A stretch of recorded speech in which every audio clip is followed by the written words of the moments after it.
BSc part second, good afternoon. आज आपको प्रावस्था नियम में द्विघटक तंत्र को समझाएंगे, टू कंपोनेंट सिस्टम, जहां घटकों की सी की संख्या 2 है। तो P plus F is equal to C plus 2 से P plus F is equal to 4।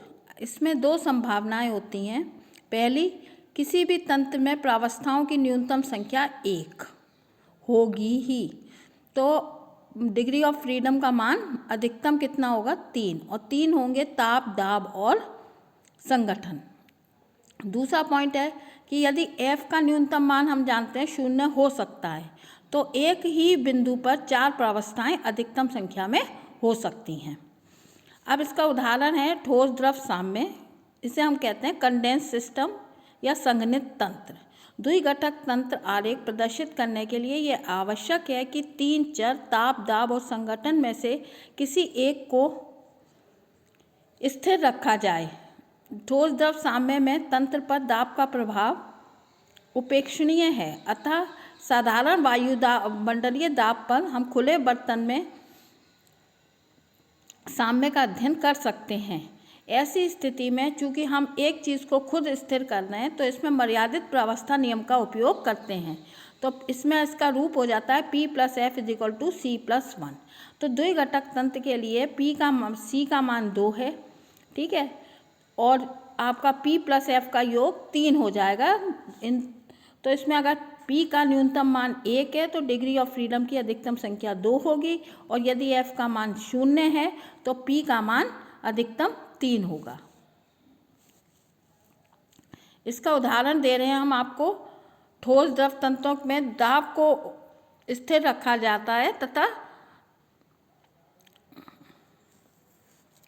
वाष्प प्रावस्था की उपेक्षा की जाती है, संघनित तंत्र कहते हैं ऐसे तंत्रों को जिसमें कि वाष्प प्रावस्था की उपेक्षा की जाती है, संघनित तंत्र कहते हैं। इसमें हम आपको एग्जाम्पल दे रहे हैं लेड और चांदी का, सिल्वर और Ag और लेड का। ये इसका प्रावस्था आरेख है, ठीक है। ये संगठन है और यहाँ साइड में ताप है। इस वक्र को आप ध्यान से देखिए। इस वक्र में 327 डिग्री जो है वो Pb का गलनांक है, 961 डिग्री सेंटीग्रेड चांदी का गलनांक है। सीधी साइड पे चांदी का क्षेत्र है, उल्टी साइड पे लेड का है।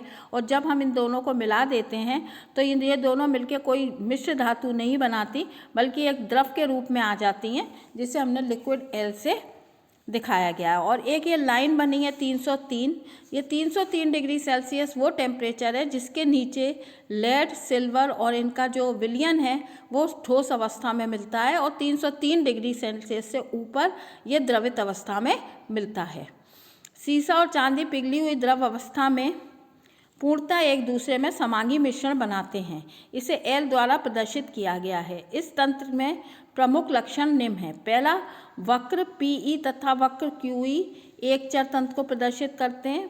गलन क्रांतिक बिंदु E पर अचर तंत्र को प्रदर्शित करता है, और वक्रों के क्षेत्र जो बीच के क्षेत्र हैं उन्हें हम बाद में आपको बताएंगे। तो पहला वक्र लेते हैं, वक्र PE। बिंदु P पर शुद्ध शीशे का गलनांक 327 डिग्री सेंटीग्रेड है। अब जब इसमें धीरे धीरे चांदी मिलाई जाती है तो ये इसका लेड का गलनांक कम होता जाता है, और वक्र जो है वो P के सहारे E बिंदु पर आता है, और E बिंदु पर आने के बाद ये ठोस अवस्था में परिवर्तित होकर नीचे साइड में चला जाता है। इसी प्रकार वक्र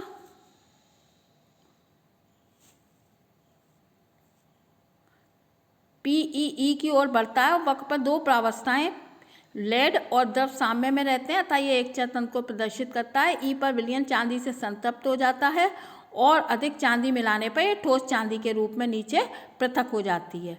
यह वक्र शीशे का गलनांक वक्र कहलाता है। दूसरा वक्र है QE।